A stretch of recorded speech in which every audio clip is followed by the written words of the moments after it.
आज Indian army chief Longewala पहुंचे। यह लोंगेवाला जो साइट है, ये बेसिकली रहीम यार खान जो हमारा एक शहर है, उसके साथ ये बॉर्डर आता है लोंगेवाला।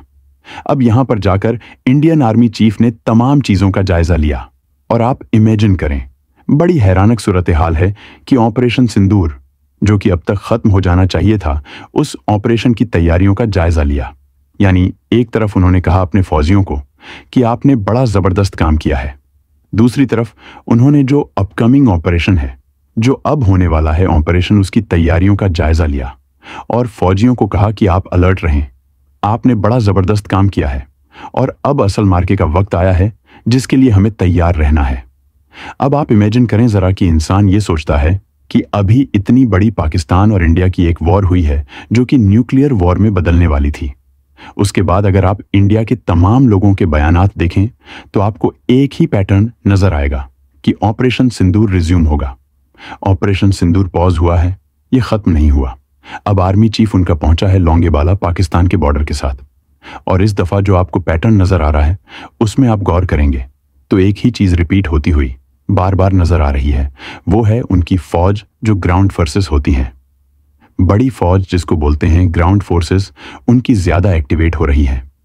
यानी आप ये देखें कि कभी सिखों से वीडियोस बनवा रहे हैं, कभी आर्मी से वीडियो बनवा रहे हैं, कभी किसी से वीडियो बनवा रहे हैं, कभी कुछ कह रहे हैं, और एक ही पैटर्न में आपको हैरानक तौर पर चीजें नजर आएंगी कि एयर फोर्स से ज्यादा उन्होंने इस वक्त ग्राउंड फोर्सेस, जो एक बात आप जहन में रखिएगा, फौज ने पार्टिसिपेट नहीं किया था, उन्होंने मिसाइल मारे हैं, उन्होंने जाकर पाकिस्तान में कोई एंट्री नहीं की है इस सारी सूरत हाल में।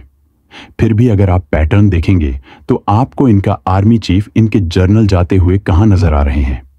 वो पाकिस्तान के इंटरनेशनल बॉर्डर वाली साइड पर जा रहे हैं, फिर उसके बाद आप गौर करें तो मिलिट्री बेसिस पर जा रहे हैं। इस सारी सूरतें हाल के अंदर सबसे मेन चीज पैटर्न एक नजर आ रहा है कि इस दफा वो जो तैयारी कर रहे हैं वो बॉर्डर पार फौज उतारने की तैयारी कर रहे हैं।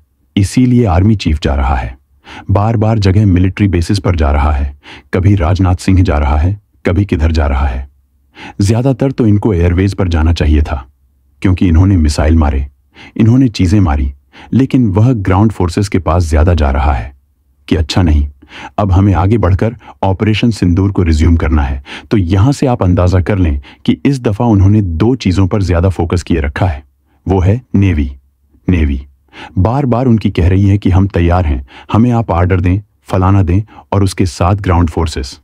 अब आप ये सोचेंगे कि ये पैटर्न क्या नजर आ रहा है, ये मामला क्या है? आपने अगर ये चीजें समझनी है तो आप ये जरा समझिए। राहुल गांधी ने जयशंकर को एक बड़ी अहम बात की है और कहा है कि जयशंकर ने क्योंकि बयान दिया था कि जी पाकिस्तान को हमने पहले ही बता दिया था हम अटैक करने जा रहे हैं, तो उसने कहा कि इसका मतलब है कि हमारे बहुत सारे जो तैयारे गिरे हैं वो तुम्हारी पाकिस्तान को इंफॉर्मेशन पास करने की वजह से, क्योंकि तुमने पहले ही बता दिया था कि हम अटैक करने जा रहे हैं। तो मिसाइल तो तुमने मारे थे और साथ राफेल भी जा रहे थे, तो कितने तैयार हमारे गिरे। अब यह सूरत हाल जानकर पूरे इंडिया में जाहिर सी बात है सवालात उठे हैं, और फ्रांस के लिए भी मसला है। आज फ्रांस का डेलीगेशन पहुंचा है और उन्होंने राहुल गांधी से मुलाकात की है। जाहिर सी बात है फ्रांस इस वक्त अपसेट है, उनके राफेल तैयारे जो है वो गिरे हुए हैं। ऐसा लग रहा है कि जो सूरत हाल है कि अब वो रिक्वेस्ट करने के लिए पूरी तरह राहुल गांधी के पास पहुंच गए कि भा आप इस मामले पर खामोश रहे, आप इस सारी सूरत हाल के